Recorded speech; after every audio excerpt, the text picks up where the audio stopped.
Hello student, my name is Jayesh Thakur, TO in sun private ITI Chandpuri trade electrician. ठीक है, आज का जो हमारा टॉपिक है वो है अस्थायी चुंबक। ठीक है, अस्थायी चुंबक आज का हमारा टॉपिक है।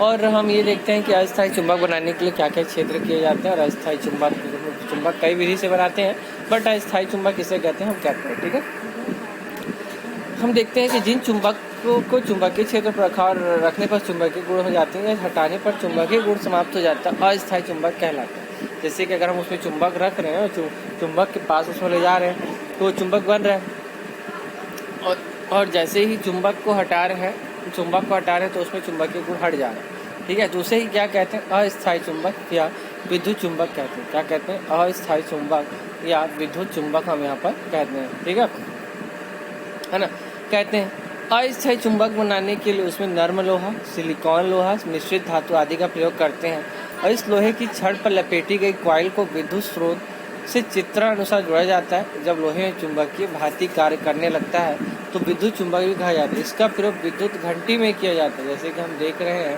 रुको एक मिनट में, हम यहाँ पर हम देख रहे हैं, हम क्या कर रहे हैं, एक कॉइल ले रहे हैं। ठीक है, एक कॉइल ले रहे हैं।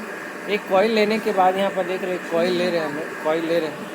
कॉइल लेने के बाद यहाँ पर हम क्या कर रहे हैं कि उसमें तार को लपेट दिया। तार को लपेटने के बाद विद्युत स्रोत दे देंगे, और जैसे ही विद्युत स्रोत देते हैं तो विद्युत स्रोत देने के बाद इसमें जो एक चुंबकीय गुण इसमें आता है ना, वही हमारा क्या कहलाता है, अस्थायी चुंबक यहाँ पर कहलाता है। ठीक है, तो स्थायी चुंबक के क्या क्या प्रकार हम देख लेते हैं। अंतर, अगर ऐसे अंतर क्या होता है उस चीज़ों को हम यहाँ पर देखते हैं। ठीक है, इसका चुंबकत्व तो स्थिर होता है भाई, याद रखना। इस स्थायी चुंबक जो होता है इसका चुंबकत्व तो स्थिर होता है, लेकिन इसका चुंबकत्व तो स्थिर नहीं होता। या तो हम इसको कम कर सकते हैं या तो बढ़ा सकते हैं। तो ज़्यादा DC पावर सप्लाई देकर हम इसकी पावर को बढ़ा सकते हैं, कम DC पावर सप्लाई देकर हम इसकी पावर को घटा सकते हैं। तो इस प्रकार क्या होता है, इसके चुंबकत्व को आवश्यकता के अनुसार बढ़ाया या घटाया जा सकता है। ठीक है, हाँ, इसकी ध्रुवता स्थिर रहती है ना, याद रखना। इसकी जो ध्रुवता रहती है स्थिर रहती है। इसका ध्रुवता धारा प्रवाह की दिशा पर निर्भर करता है। इसका ध्रुवता स्थिर रहता है और इसका ध्रुवता स्थिर धारा प्रवाह पर निर्भर करता है। ठीक है, इसका मूल्य कम होता है, इसका मूल्य अधिक होता है। याद रखना, इसका मूल्य क्या होता है, कम होता है, और इसका मूल्य क्या होता है, अधिक होता है। ठीक है, तो याद रख लेना, इसका मूल्य कम होता है और इसका मूल्य क्या होता है, अधिक होता है। ये चीज़ों को आप लोग को याद रखना। मूल्य अधिक क्यों होता है, क्योंकि समय के साथ बढ़ता है, समय के साथ क्या होता है, यहाँ पर कम होता है। ठीक है, यही है इसका उपयोग चुंबकीय सुई के रूप में। इसका उपयोग चुंबकीय सुई के रूप में नहीं किया जा सकता, इसको भी याद रखिएगा। अधिक भारी कार्यों के चुंबकों को नहीं जाता है, भारी कार्यों के चुंबकों का प्रयोग किया जाता है। क्यों, क्योंकि अस्थायी चुंबक का भारी कार्यों में प्रयोग इसलिए करते हैं क्योंकि उसके क्षेत्र को हम कभी बढ़ा सकते हैं और कभी घटा सकते हैं, इसलिए हम यहाँ पर भारी चुंबकों का प्रयोग यहाँ पर करते हैं। ठीक है, अब देखते हैं निर्माण विधियाँ। एक स्पर्श विधि, हम लोग को क्या करना है, एक चुंबक, इस विधि में देखो हम लोग क्या करना है, एक चुंबक लेना है। एक चुंबक को लेने के लिए एक चुंबक लेना है और एक लोहा पदार्थ को लेना है। हम यहाँ पर एक चुंबक लिए, यहाँ पर एक लोहा पदार्थ लिए। अब चुंबक को हमें क्या करना है, घसीटते हुए उसके सिरों को 50 से 4 बार रगड़ना है। जैसे रगड़ा किए 50 से 4 बार उसको रगड़े या उसमें घर्षण किए, तो हमें रोज़ इसको 50 से करना है। तो जहाँ से एन ध्रुव टकरा रहा है वो एन ध्रुव बनेगा, और जहाँ से एस ध्रुव टकरा रहा है वो एस ध्रुव बनेगा। तो इस प्रकार का जो ध्रुव बन रहा है वो क्या कहलाता है, एस ध्रुव क्या है।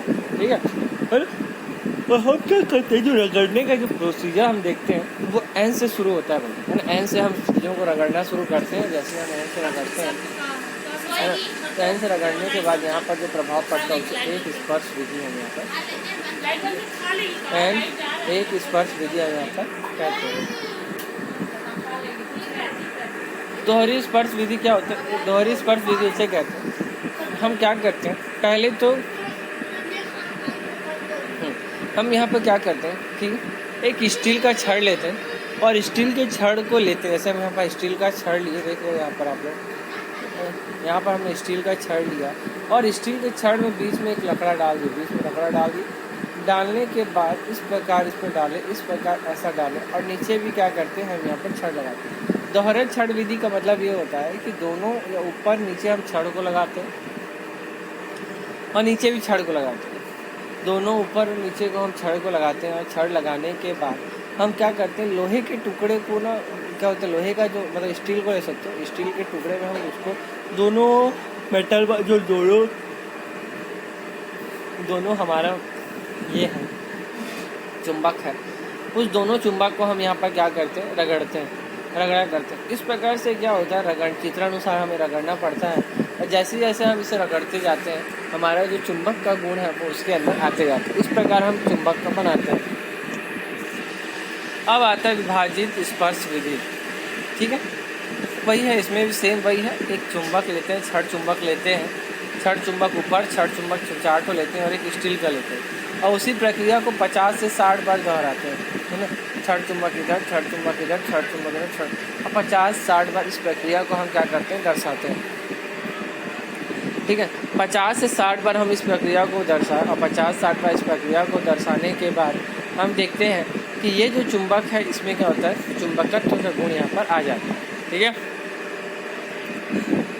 चलो अब हम क्या करते हैं, देखो अब एक चीज़ देखते हैं कि वैद्युतिक विधि बहुत इंपॉर्टेंट विधि है, इसे बोलते हैं वैद्युतिक विधि बोलते हैं। वैद्युतिक विधि का प्रयोग बहुत ज़्यादा किया जाता है चीज़ों में।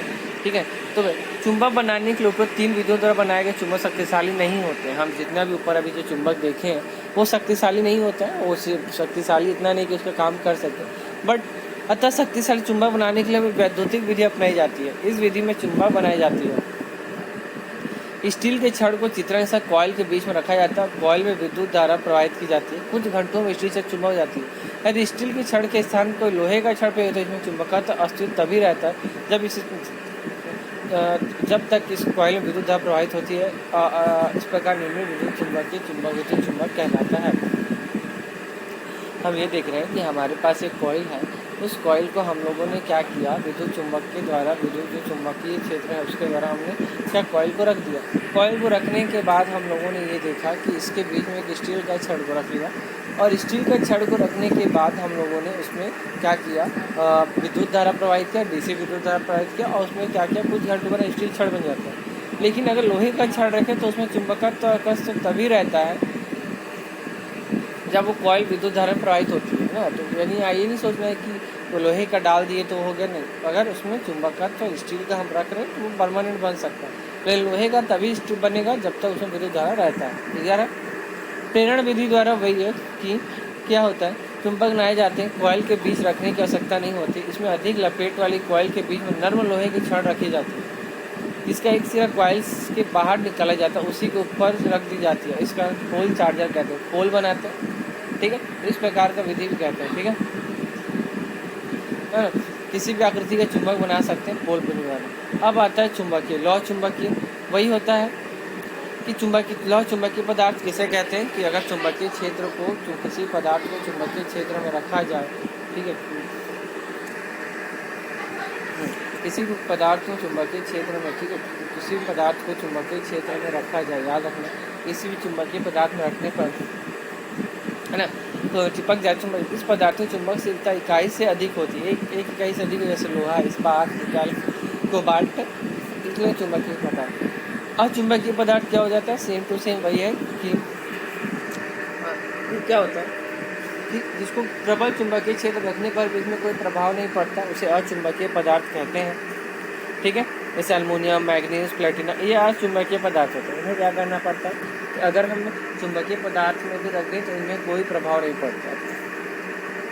ठीक है, ये चीज़ें आप यहाँ पर याद कर सकते हैं, याद करने आपको। ठीक है, जैसे प्लेटिनम हो गया। प्रति चुंबकीय क्या कहलाते हैं, चुंबकीय गुण तो नहीं है, परंतु इसके साथ चुंबकीय क्षेत्र की तीव्रता पहले की अपेक्षा और बढ़ जाती है। प्रति चुंबकीय जैसे बिस्मथ, एंटीमनी तथा पीतल आदि कम होती है। ठीक है, चुंबक के गुणधर्म।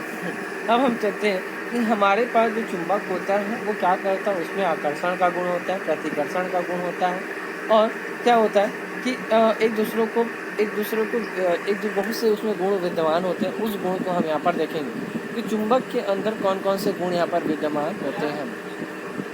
ठीक है, देखते हैं। वह पदार्थ जिसमें लौह या लौह अपने आकर्षित करने या धागे बांस वगैरह लटकाए जाने पर उत्तर दक्षिण की दिशा में टहलने का गुण विद्यमान होता है, चुंबक कहलाता है। चुंबक में 2 विपरीत चुंबकीय ध्रुव होते हैं, जिन्हें क्रमशः उत्तरी ध्रुव और दक्षिणी ध्रुव कहते हैं। चुंबक में निम्न विशेष गुण विद्यमान होते हैं। पहला क्या होता है, एक दूसरे की ओर ये प्रतिकर्षित करते हैं और एक दूसरे की ओर आकर्षण करते हैं, है ना। अगर समान ध्रुव रहेगा, जैसे यहाँ पर देखो अगर यहाँ पर अपोजिट ध्रुव है, ठीक है, ये अपोजिट है तो क्या होगा, ये दोनों आकर्षण हो जाएंगे। लेकिन अगर दोनों समान होंगे तो ये क्या होगा, प्रतिकर्षण होगा। ये इधर जाने पर ये इधर भागेगा। समान ध्रुवों में क्या होता है, प्रतिकर्षण होता है, और असमान ध्रुवों में क्या होता है, आकर्षण होता है। ठीक है, एक ही चुंबक के विपरीत ध्रुवों के सामर्थ्य एक समान होते हैं, ये तो पता है। निश्चित दूरी पे मध्य लगने वाले ध्रुवों के समानुपाती होते हैं, ये भी ठीक है। ठीक है, चुंबकीय ध्रुवों के सामर्थ्य सिरों पर सबसे अधिक और उसके अंदर कम होता है। ध्रुवों के केंद्र पर शून्य का हम पढ़े हैं कि अब जो चुंबकों का सबसे ज़्यादा जो गुण होता है चुंबक के सिरों पर होता है, चुंबक के केंद्र में नहीं होता है ना, जहाँ पर जो चुंबकीय क्षेत्र की तीव्रता सबसे ज़्यादा उसके ध्रुवों में होता है, उसके केंद्र में नहीं होता है। ठीक है ना, तो वही है दक्षिण ध्रुव कहते हैं। तो वही है, यदि प्राकृतिक और किसी चुंबक की मध्य धागा मान के स्वतंत्र रूप से लटका दिया जाए तब इसका एक सिरा सदैव उत्तर की ओर दूसरे में होता है। चुंबक जो सिरा उत्तर की ओर होता है उसे उत्तरी ध्रुव तथा जो सिरा दक्षिण दिशा में होता है उसे दक्षिणी ध्रुव कहते हैं। ठीक है, तो वही है, जो सिरा उत्तर की ओर होता है उसे उत्तरी ध्रुव और जो दिशा दक्षिण की ओर होता है उसे दक्षिणी ध्रुव। ठीक है, ये कहते हैं, इस चीज़ों को याद रखें। कई चुंबक के शरीर एक ऐसा पदार्थ है जिससे चुंबकीय गुण तो सतह चुंबकीय गुण उत्पन्न हो जाता है। क्या हो जाता है, स्वतः ही चुंबकीय गुण यहाँ पर उत्पन्न हो जाता है। ठीक है, मतलब चुंबकीय पदार्थ में चुंबकत्व अचुंबकत्व गुण विद्यमान होते हैं, है ना। यदि इसे लाल गर्म कर दिया जाए, पीटा जाए तो इसे पूर्णतः नष्ट हो जाता है। एक चीज़ याद रखना, हमारे पास कोई भी चुंबक है, या तो हम उसे गर्म कर दें या तो फिर उसे पीट दिया जाए, तो उसका चुंबकत्व क्या हो जाता है, एकदम से पूरा नष्ट हो जाता है। ठीक है, तो इस प्रकार का जो चुंबकत्व गुण होता है वो नष्ट हो जाता है। केवल दो ही ध्रुव अस्तित्व में रहते हैं, दो ध्रुव विद्यमान रहते हैं। ठीक है, यहाँ इसे छोटे छोटे टुकड़ों विद्यमान कर देते हैं। यदि किसी उच्च सामर्थ्य वाले चुंबक को अधिक चुंबकत्व करने का प्रयास किया जाए तो अधिक चुंबकत्व नहीं किया जा सकता, क्योंकि वो पहले संतुलित हो सकता है। यदि कोई चुंबक अधिक सामर्थ्य चुंबक वाला है, मतलब एक फिक्स है कि ये यहीं तक चुंबकत्व होगा, और अगर उससे ज़्यादा चुंबकत्व करें तो नहीं होगा। ठीक है,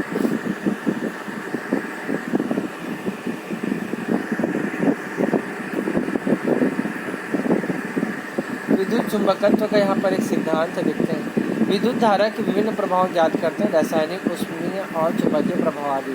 ठीक है ना, देख रहे हो कि क्या हो रहा है कि जब भी हम धारा प्रवाहित कर रहे हैं तो ये हो रहा है, और अगर धारा प्रवाहित नहीं कर रहे हैं, ठीक है, तो अपनी सिंपल दिशा में ही आ जा रहा है। तो सेम टू सेम यही यहाँ पर एक चीज़ों का आपको यहाँ पर काम करना है।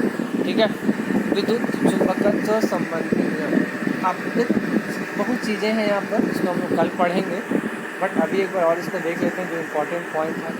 ठीक है ना, जैसे प्रतिरोध निकालना है तो R = V बाई रिलक्टेंस, मतलब विद्युत धारा, ये सब के फॉर्मूले तो आप यहाँ पर पढ़ लेंगे, बहुत ज़्यादा पूछा रहता है। चुंबक का गुणधर्म मैं फिर बता देता हूँ एक बार कि NS ध्रुव होता है, NS ध्रुव होता है, दोनों के बीचों में क्या होता है, प्रतिकर्षण होता है, और दोनों के ध्रुवों में भी आकर्षण होता है। तो ये सब चीज़ें उसमें होती हैं, ध्रुवों में आकर्षण, ध्रुवों में प्रतिकर्षण का गुण विद्यमान होता है ना। तो ये चीज़ें हैं कि ध्रुवों का भाई आकर्षण होगा, प्रतिकर्षण भी होगा। ठीक है, और आपने दोहरी स्पर्श तो सबसे अच्छा वैद्युतिक विधि है। अगर आप चाहते हैं कि वैद्युतिक विधि द्वारा आप बना लें तो वैद्युतिक विधि द्वारा आप यहाँ पर क्या कर सकते हैं, चीज़ों को आप बना सकते हैं। ठीक है, ठीक है, वैद्युतिक विधि द्वारा आप यहाँ पर चीज़ों को बना सकते हैं। ठीक है, अब आता है दोहरी स्पर्श विधि द्वारा। दोहरी स्पर्श विधि द्वारा भी आप यहाँ पर बना सकते हैं, दोहरी विधि स्पर्श विधि द्वारा बना सकते हैं। तो ओके स्टूडेंट, आज का वीडियो यहीं पर। अगर आपको वीडियो अच्छा लगा तो लाइक करना, शेयर करना, और अगर कुछ भी ना समझ आए तो मुझे कमेंट करना। Okay, thank you.